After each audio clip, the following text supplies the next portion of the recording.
evening, and welcome to Future Choices. My name is Fran Snedeker, and I am the producer and moderator of this educational series exploring reproductive health issues. We are filmed at the LMC TV studios in Mamaroneck, New York. In January, I was fortunate enough to be among the audience at the National Geographic's auditorium in Washington, D.C.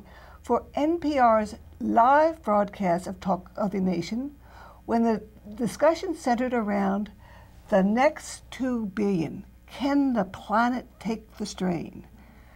As they said there, the past 50 years have seen the most rapid population growth in the course of human history. We're headed this year towards 7 billion, and by mid-century, 9 billion. This at a time when rivers are drying up, forests are disappearing, soil is eroding, glaciers are melting, fish stocks are vanishing, and nearly 1 billion people are going hungry every day. How will the planet work with 2 billion more of us? Well, I am very pleased to welcome to Future Choices today the very person who can answer that question. Sandeep Vatala, who is the director of Sierra Club's Global Population and Environment Program. Formerly with Planned Parenthood, Sandeep has traveled extensively promoting programs which acknowledge and address the complex connections between humans, their health, and their environment. Sandeep, welcome to Future Choices. Thank you so much for having me. It's a great pleasure, but let me ask you, how do you envision that our poor beleaguered planet will cope with 9 billion of us? Well, I'm going to actually quote one of the slogans we use with our youth program, and that is that the fate of the world is in our hands and our pants. And what that means is that the United Nations actually has put out different projections for 2050. Our population could be anywhere between 8 and 11 million. And what's really going to help determine what that number is women's access to voluntary family planning services. And what I mean by voluntary family planning services is that we are not talking about imposing on any individual, women or men, any choice that we have about their family planning needs. It's about ensuring that they have commodities and educations that they themselves want. Commodities? What do you family planning commodities, contraceptive commodities that they themselves want. Now, I'm intrigued. Sierra Club is a very well-known environmental activist organization. How did you get suddenly to be talking about population? Well, it actually isn't that sudden. In the mid-'70s, the Sierra Club started to recognize that in order to protect the environment, we also need to invest in reproductive health and sustainable development initiatives. So the program is over 35 years old now. And has that transition been easy for all of your members, the transition to talking about population and environment, to mix sex and an environment? Aren't there some people who are environmentalists who are a little uncomfortable with the population question? Well, you know what the beauty of the Sierra Club is that you can be interested in so many facets of the environmental movement, whether it's biodiversity, water issues, or population issues. So it's just another program within the club that really helps to work on environmental sustainability. And it's not as if you're totally focused on population questions. Is it? You're still doing some purely environmental programs? Absolutely. The real beauty of our program is that when we talk about population and the environment, we aren't just talking about demographic information, numbers, and the population. Because of course that is one component of the puzzle, but we're also talking about what populations do to the environment.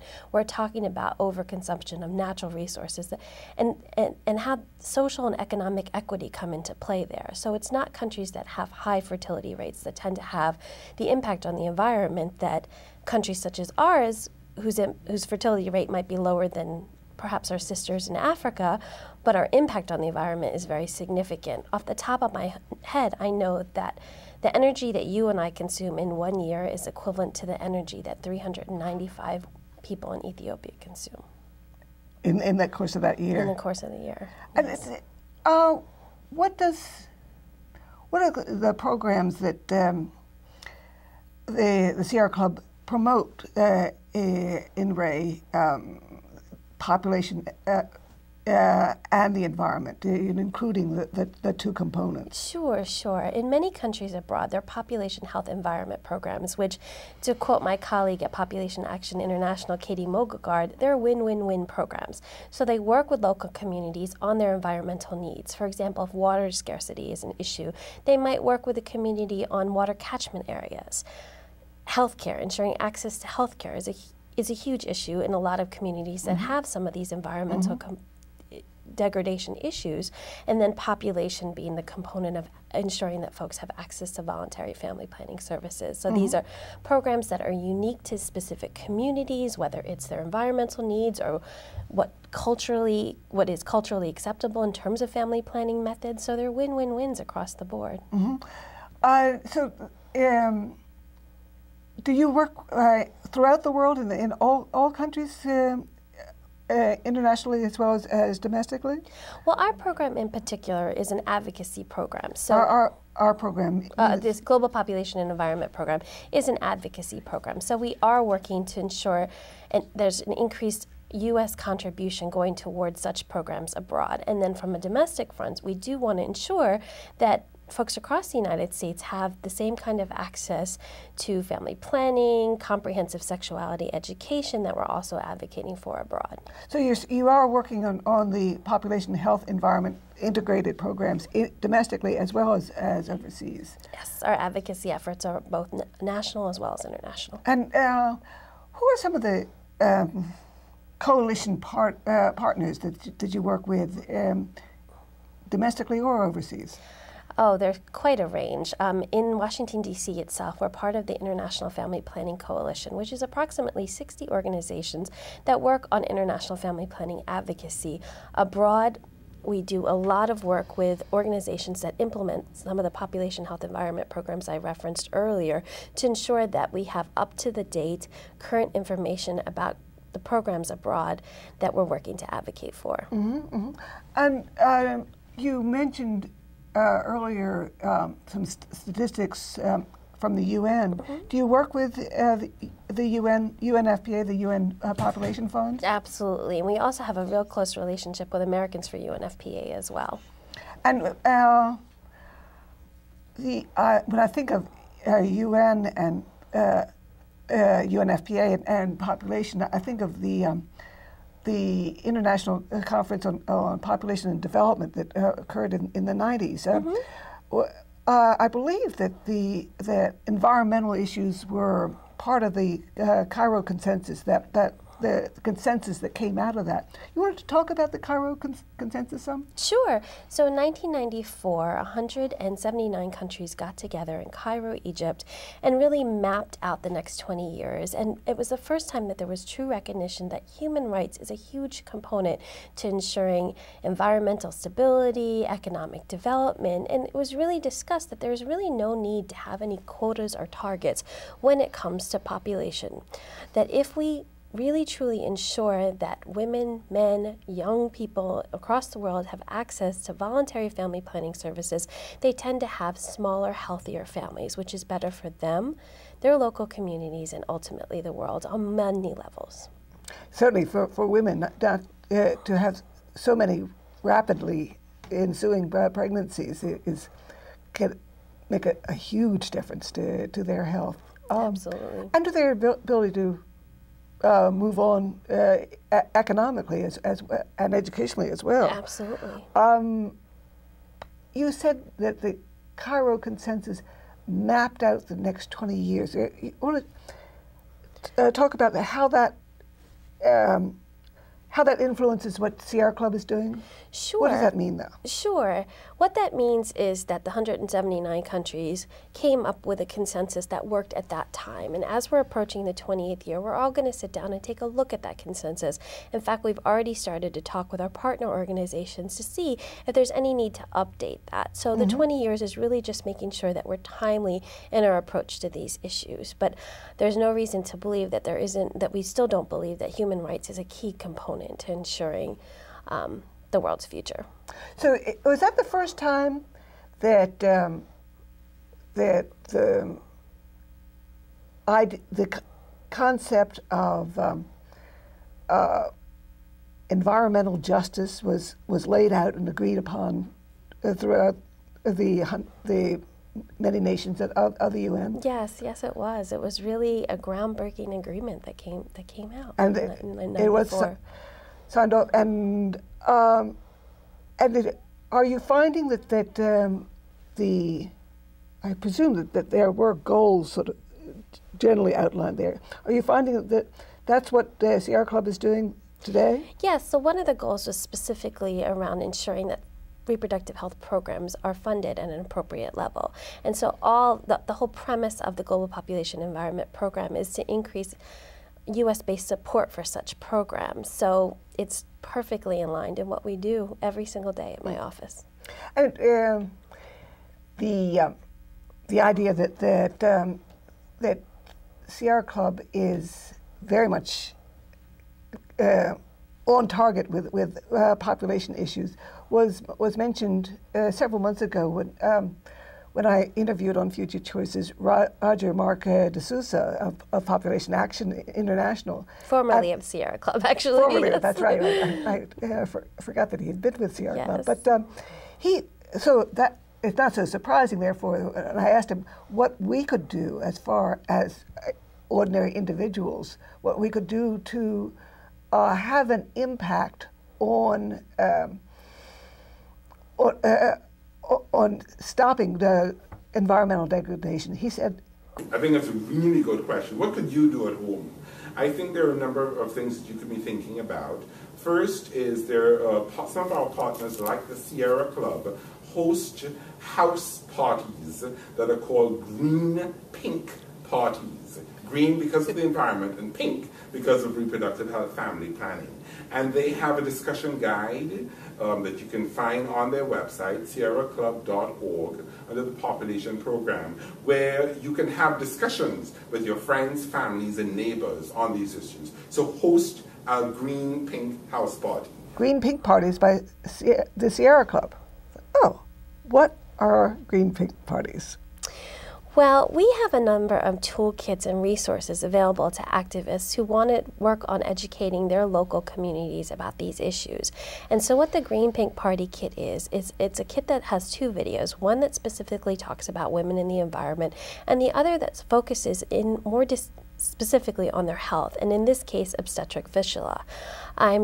Remind us what obstetric fistula is? Sure. It's an injury that occurs during prolonged labor, where a woman who might be in a country such as ours would have a cesarean section after being in labor so long, but abroad that might not be something that she's able to access. So she's in labor for 3-4 days, she starts to lose blood flow, and what results is a fistula or a hole between her vagina and her rectum, or her vagina and her bladder, and she becomes incontinent for the rest of her life. And this is all because she doesn't have access to prenatal care or appropriate obstetric care because of a prolonged labor. So the United Nations Population Fund has a campaign to end fistula across the world. And so when we talk about our advocacy efforts and what we need to do as Americans— These are advocacy efforts in Ethiopia or— No, it's our advocacy efforts here that I'm referring to. Okay. Sorry if that wasn't clear. We specifically are working on increasing support of programs through mechanisms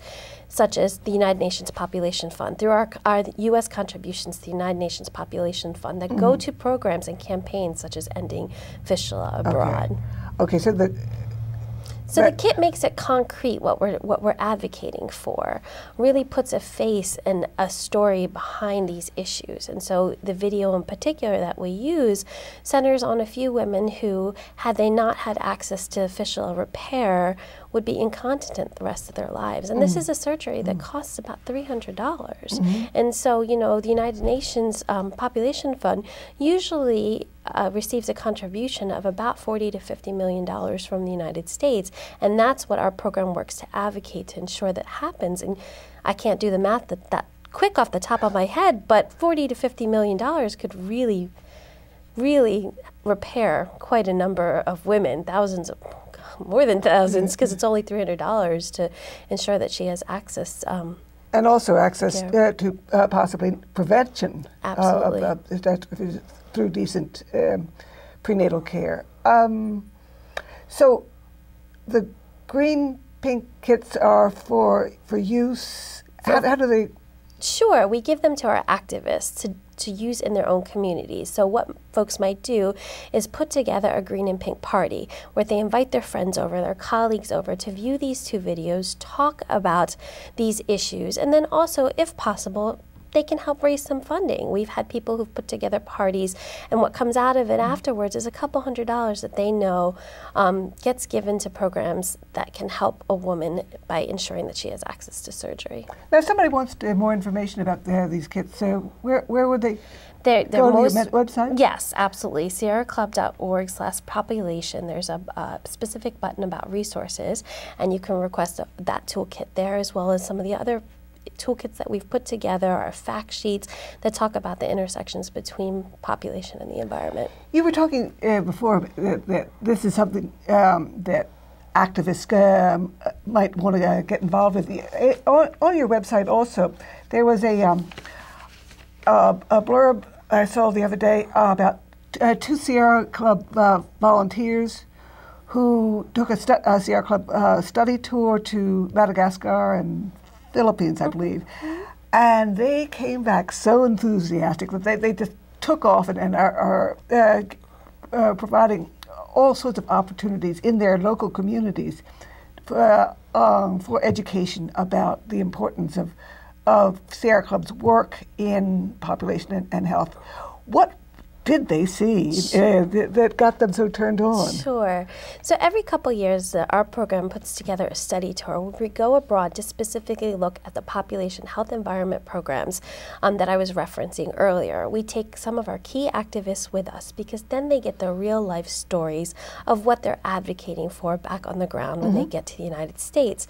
We know that when we take our activists, they come back and there's an increased number of media hits, increased number of presentations that they are doing in their communities because they're so charged by their experiences seeing these programs on the ground, so charged by their experiences of meeting women whose lives have totally been changed because they've had access to family planning that they didn't have access to before the UNFPA or USAID came into their communities. So it's life-altering, moving experiences that really just stay with our activists and inform their activism in their own communities.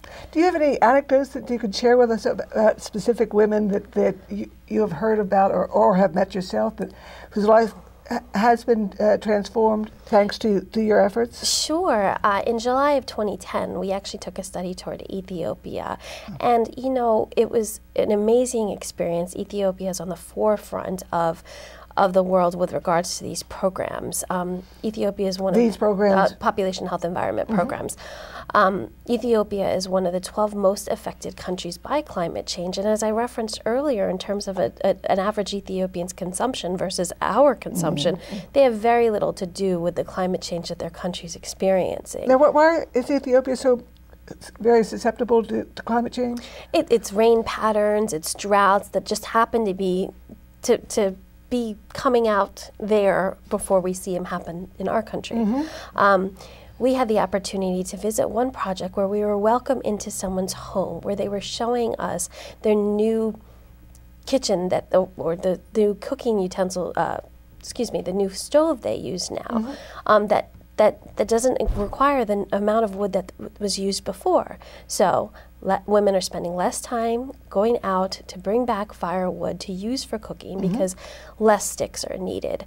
It's better for their health because they're burning less wood, and not sitting in the kitchen with confined to inhaling that smoke for them or their children. They were showing us their new latrines that was having a big impact on the health indicators in the home as well, because of proper sanitation methods that weren't making their children sick. So to really go into a home and see what an impact these population health environment programs are doing on an individual level, seeing healthy children, hearing from this couple how, you know, had they not had access to these services, they would have by now had more children, even though that wasn't what they wanted. It's beyond moving.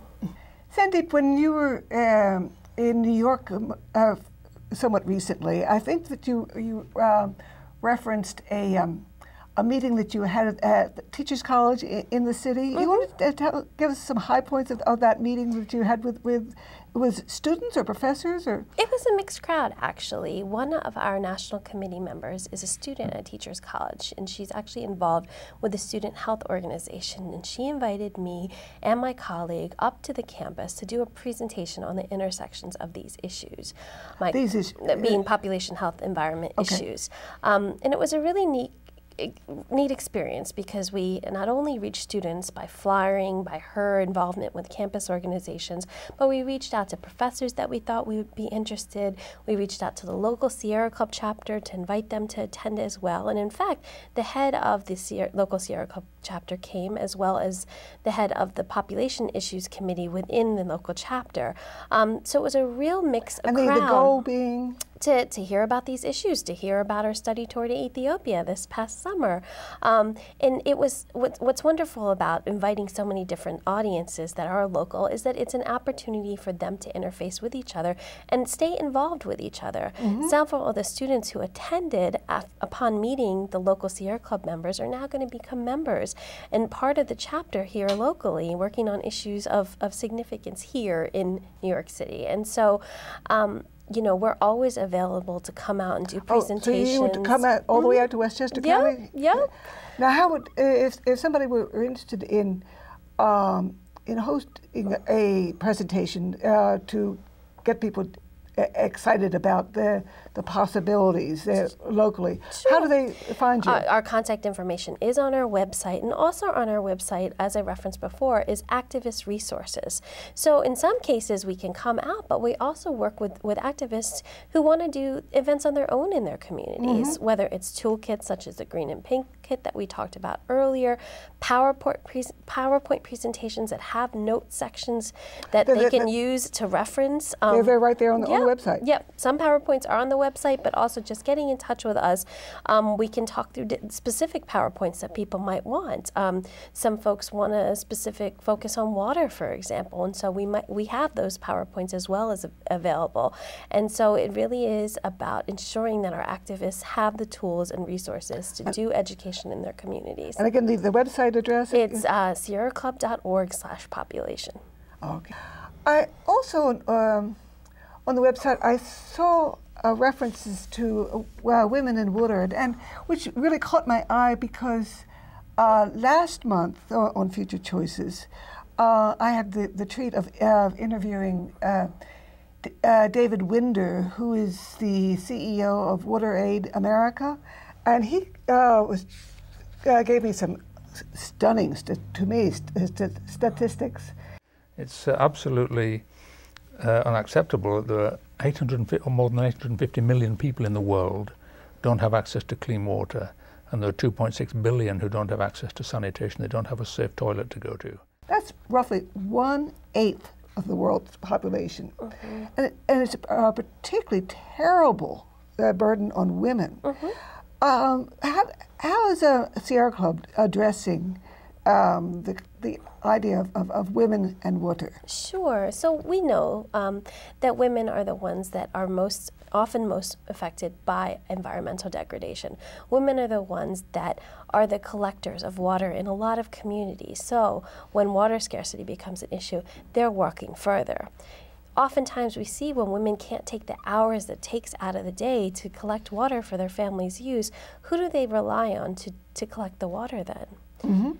Their girl children. Their girl children who are pulled out of school to collect water for the family. So there's a real concern around women and water. And so we've actually put together a toolkit that activists can use in their communities to talk about the intersections between women and the environment, specifically by focusing in on water. We've put together fact sheets in the toolkit. We've put together a PowerPoint presentation for activists. I mean, these are important issues that we know folks want to talk about, and we just help to enable them to do that. What else can we be doing in our local communities, or what are you demanding that we do?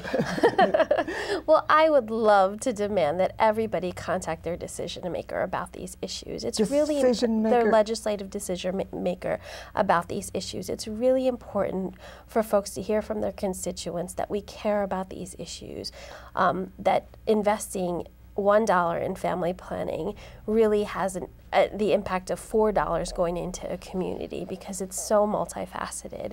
That is first and foremost the most important thing to do, to advocate. Generally, we think about $1 billion being the U.S.'s fair share towards these issues, the international family planning issues. And $1 billion, especially in this economy, might sound like a lot of money, but it quite frankly really isn't. I mean, we spend quite a bit more that investors on Wall Street, for example, that was their bonuses last year, you know? So we're really not talking about a lot of money. The implications are huge. We get new trade partners when economies increase abroad.